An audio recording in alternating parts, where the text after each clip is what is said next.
Trevor Zegras signing a new deal with the Anaheim Ducks. This just came through about a couple hours before we started recording today.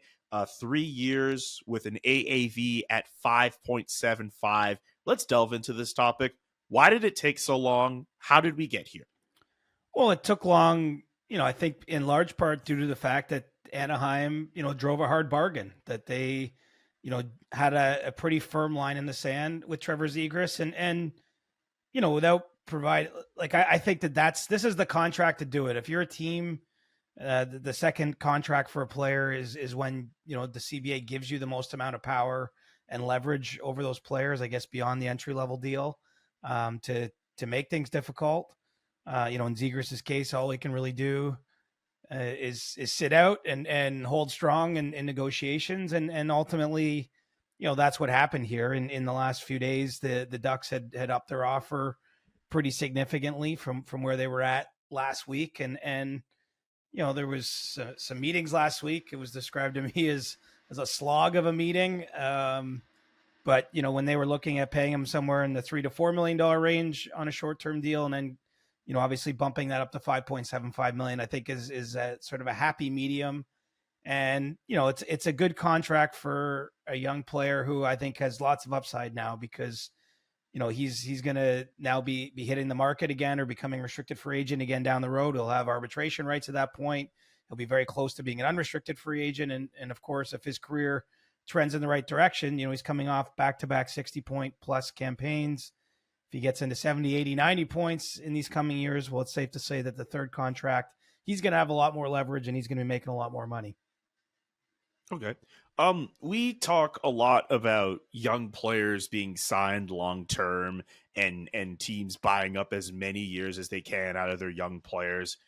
As someone who's not in that market, I'm still intrigued as to why 3 years is the number and not a full, not more term on that. Why is it? Because this is essentially a bridge deal with Trevor Zegras. Why are the Ducks settling on this?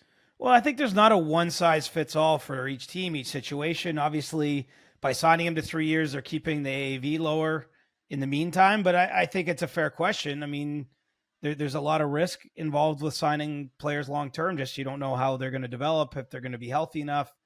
It sets sometimes internal precedents, although there's a bit of a precedent set here. Troy Terry got a 7-year deal from the Ducks earlier in this offseason. So it's not as though they haven't gone longer term with some of their other players. I mean, I think we've seen more and more teams try to go long on these second deals. Buffalo's done it with a few players. Obviously, Ottawa pretty famously now is, had a number of guys starting to 8-year deals, Kachuk a 6-year deal, but they've tried to extend their sort of young talent out as far as they can into the future. And I think in Anaheim's case, they just didn't want to get to the kind of numbers it was likely going to take, in order to get Zegras signed. And so it kicks the can down the road a little bit before they have to do that.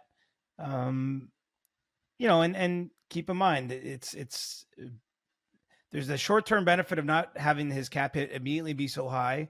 And then the second is that, if he has any sort of setback, I mean, maybe you're not looking at as long a deal or as pricey deal on the third contract. I mean, I think that all that factors in, but, I think the Ducks really want, the player to earn it.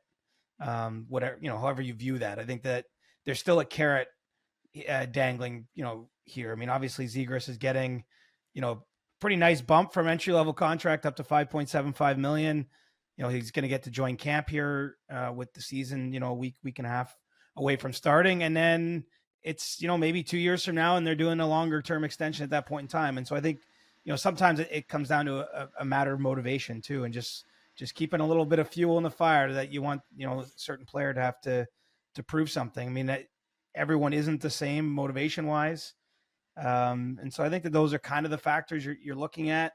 Anaheim's in an interesting spot in a sense, because they're a little bit positioned in the way that Ottawa has been and Buffalo has been, and that they're rebuilding and maybe you don't want to sign all your players to 8-year deals, right out of the gate. I mean, I think that you have to kind of factor in how it trickles through a team and the future decisions to come. But I think ultimately, look at if Zegras, what he's shown in 3 years so far now in the league has been pretty strong. And if he keeps trending in that direction, I mean, he's going to have a lot more a lot more to say at the negotiating table a couple years down the road than he was able to do now. I mean, when you ask why it took so long, it's because the Ducks didn't move much until they had to move. You know, when you're getting to a third contract, typically the players have more ammunition to get the sort of deal that they want. Absolutely. I mean, a guy like Zegras. He's already had the 60-point seasons. There's some marketability to him. We've seen the Michigan. We've talked about it on the show. This is a player that, like, again, me being removed from the situation, I'm still surprised that the team would want to commit so few years to him as opposed to a longer term deal. But I mean, hey, maybe it could Well, work out for them in that the sense. player has to take that deal too, and it's hard to turn down that kind of security. But keep in mind, any player signing a contract right now knows the cap's going up, right? And Mhm. so, while we don't know the exact figures, I mean, pretty safe to say it's going to be a 5% bump, assuming everything goes as planned this season. It could be another 5% by then. I mean, it might be, $91 million cap the next time Trevor Zegras is having a discussion with the Ducks, and he might have some stronger seasons under his belt. And so, I think that's kind of it seems to me here, well, there was an agreement on money for the longest time, that I think the sides have been focused on a shorter term contract for some time now. I think that they decided that was probably the best path forward for them to get a deal done. And so, it's not just one or the other's decision. You need two to tango. And this is a good time to have short term deals. I mean, remember, we saw lots of players that were UFAs in the summer, whether it's Bertuzzi, Domi, Gavrikov. I mean, took 1 and 2 year contracts because they're anxious to have a crack at it again once there's a little bit more money in the marketplace, and Zegras will be among those, hoping to take advantage of those situations as well.